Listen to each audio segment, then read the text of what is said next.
ውድ ቤተሰቦቼ እንደምቆያችሁኝ ሰላማችሁ በእያላችሁበት ብዝት ይበልላችሁ እያልኩኝ ዛሬ በአንድ አሳዛኝ ታሪክ መጥቻለሁ። ይህን ታሪክ እስከ መጨረሻው እንድታዩት ከወዲሁ እየጠየቅኩኝ ቪዲዮንም ላይክ በማለት ጀምሩ። አዲስም ይሆናችሁ ሰብስክራይብ በማድረግ ይህን ቤተሰብ ተቀላቀሉ። እስከ ቪዲዮ ማብቂያ አብራችሁን ቆዩ። ኬረን ዳውዲያና አሽዊን በሀገራቸው ህንድ በተለመደው ቀድሞ በቤተሰቦቻቸው በተወሰነላቸው ትዳር መሰረት እድሜያቸው ለጋብቻ ሲደርስ በ1988 ዓመተ ምህረት ጋብቻቸውን ፈጸሙ።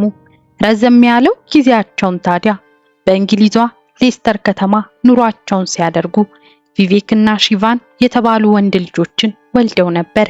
ቪቬክ በስራ ምክንያት ሼፊልድ በተባለች በሌላ ከተማ ይኖር የነበር ሲሆን ገና ትምህርቱን ያልጨረሰው ሺቫም በአንጻሩ በእናትና አባቱ ቤት በሌስተር ከተማ ነበር የሚኖረው። ሁለት ልጆችን አፍርቶ በርከት ያሉ ዓመታትን ያስቆጠረው ትዳር ግን እየተንገዳገደ መጥቶ ሁለቱ ባልና ሚስት አብረው መኖር ከማይችሉበት ጊዜ ላይ ደረሱ። በዚህም ታዲያ ለ26 ዓመታት የዘለቀው ትዳር በ2014 ዓመተ ምህረት ለመፍረስ ከጫፍ ደረሰ። በጊዜው የ46 ዓመት ዕድሜ ላይ የነበረችው ኬሪንና የ53 ዓመት ባለቤቷ አሽዊን ትዳራቸው ሩብ ክፍለ ዘመንን ካስቆጠረ በኋላ ፍቻቸውን ፈጸሙ። ባልና ሚስቱ ኬረንና አሽዊን ፍቻቸውን አጽድቀው ባልና ሚስት የተባሉበትን ሰማንያቸውን ቢቀዱም ይኖሩበት የነበረበትን ቤት ሸጠው ሀብታቸውን እስኪካፈሉ ድረስ ለተወሰነ ጊዜ በጋራ ለመኖር ተስማሙ። ቤቱ ከተሸጠ በኋላ ክፍፍላቸውን አድርገው የግል ህይወታቸውን ለመኖር አልመው ቤቱ የሚሸጥበትን ቀን መጠባበቅ ጀመሩ። የ46 ዓመቷ ኬሪን ረጅም ጊዜ የኖረችበት ከተማ የእግር ኳስ ክለብ ተወካይ የሌስተር ሲቲ የእግር ኳስ ክለብ ቀንደኛ ደጋፊ ሆነች ሲሆን በአንድ ድርጅት ውስጥ ለ17 ዓመታት ያክል የኮል ሴንተር ሰራተኛ ሆና ስታገለግል ቆየች። ለዚህን ያክል ዘለግ ያለ ጊዜ ያገለገለችበት ድርጅት ልክ ሁለተኛ ቤቷ እንደሆነ የምትገልጽ ሲሆን በስራ ባልደረቦቿ ዘንድ ተወዳጅና ተግባቢ እንደሆነች ይነገርላታል። አሽዊንም በበኩሉ በአንድ ፋብሪካ ውስጥ ከማሽኖች ጋር የተገናኙ ስራዎችን ይሰራል። የኬረንና አሽዊን ትዳር መፍረስ እርግጥ ከሆነ በኋላ በአንድ ጣራ ስር ያኖራቸው አንድ ነገር የቤታቸው አለመሸጥ ነበር። ነገር ግን ከጊዜያት በኋላ ለቤቱ ገዢ ተገኘ። ይህም ገዢ ከሩቅ የመጣ እንግዳ ሰው ሳይሆን የራሷ የኬረን እህት ነበረች። የኬረን እህት ቤቱን ለመግዛት ከተስማማች በኋላ አሽዊን ቀደም ብሎ ቤቱን ለቆ እንዲወጣ ኬረን ደግሞ ለተወሰነ ጊዜ ቆየት ብላ ከእህቷ ጋር ተስማምታ ወደ ራሷ ህይወት እንድታቀና ነበር ስምምነቱ። በዚህም ሁሉም ወገን ተስማምቶ ቀጣዩን የህይወት ምዕራፍ እስኪጀመር በዛው ቤት ቆዩ። አሽዊን ቤቱን ለቆ የሚወጣበት ቀን ደረሰ። የዛን ዕለት ታዲያ በዛው ቤት አብሮ የሚኖረው ልጃቸው ሺቫም ወደ ትምህርት ቤቱ ከማቅናቱ በፊት ቁርሱን ለመመገብ ተዘጋጀ። ለወትሮ እናቱ ኬረን አብራው ቁርስ ተበላይ ነበር ሲሆን ዛሬ ግን ቤቱ ጭር ብሎ ማንም አልነበረም። ምናልባት ለስራ በጊዜ ወጣ ይሆናል በሚል ሐሳብ ቁርሱን ተመግቦ ወጣ። ሺቫም የቀን የትምህርት ፕሮግራሙን አጠናቆ ወደ ቤት ተመለሰ። ሺቫም ወደ ቤት የተመለሰበት ሰዓት እናቱ ወደ ቤት ተመልሳ የምትገኝበት ሰዓት ነበርና ኬረንን እንደሚያገኛት እርግጠኛ ነበር። አሁንም ግን ቤቱ ጭር እንዳለ ኬረንም በቤቱ የለችም። ቀጣዩ ቀን በሼፊልድ የሚኖረው የኬረን ልጅ ቪቫም የልደት በዓል ነበርና ቤተሰቡ በአንድ ላይ የሚሰባሰብበት ቀን ነበር። ነገር ግን የበዓሉ ዋናዋ ሴት እናትየው ኬረን ቀኑን ሙሉ ማንም ሳያያት ደብዛው አጠፋ። ከዚህ በኋላ ቤተሰቡ ከፍተኛ ጭንቀት ውስጥ ገባ።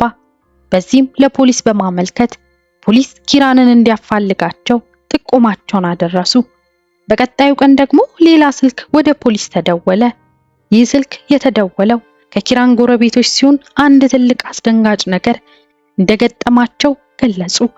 ይህም በዛው አካባቢ በሚገኝ አንድ ቦታ ላይ አንድ ትልቅ ሻንጣ እንዳገኙና በውስጡ ያለውም ነገር ከባድ እንደሆነ ከተረዱ በኋላ ውስጡን ከፍተው ሲመለከቱ የአንድ ሴት አካል በውስጡ እንዳገኙ ተናገሩ።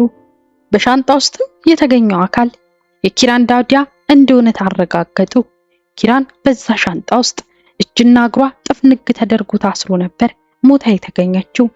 ይህን ታዲያ ለልጆቿና ሌሎች የቤተሰብ አባላት እጅግ ጥልቅ ሐዘንና አስደንጋጭ አጋጣሚ ሆነ።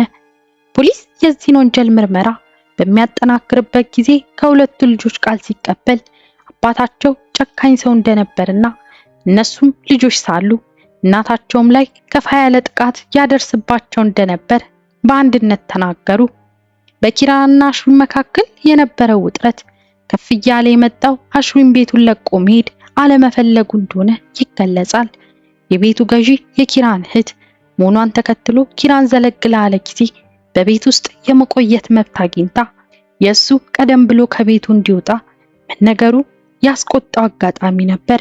ኪራን ከአሽዊን ጋር ሙሉ ለሙሉ መፋታቷ እርግጥ ከሆነ በኋላ በዴቲንግ አፕ ላይ ገብታ አሁን ላይ ነፃ እንደሆነችና አዲስ ሰው መተዋወቅ እንደምትፈልግ መግለጿ የተረዳው አሽዊን ሌላ የእልህና ንዴት ሰበብ ሰጥቶት እንደነበር ይነገራል።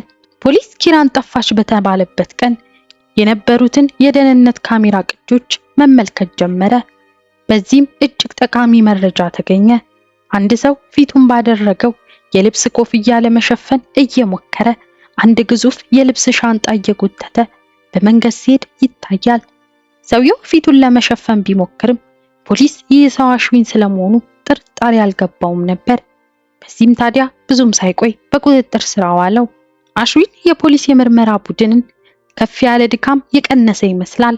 የቀድሞ ባለቤቱን ኪራንን መግደሉን በጊዜ አምኖ ስለተፈጠረው ሁኔታ መግለጽ ጀመረ። ዕለቱ እሱ ቤቱን ለቆ እንዲወጣ የተስማሙበት ቀን ጃንዋሪ 16 ነበር።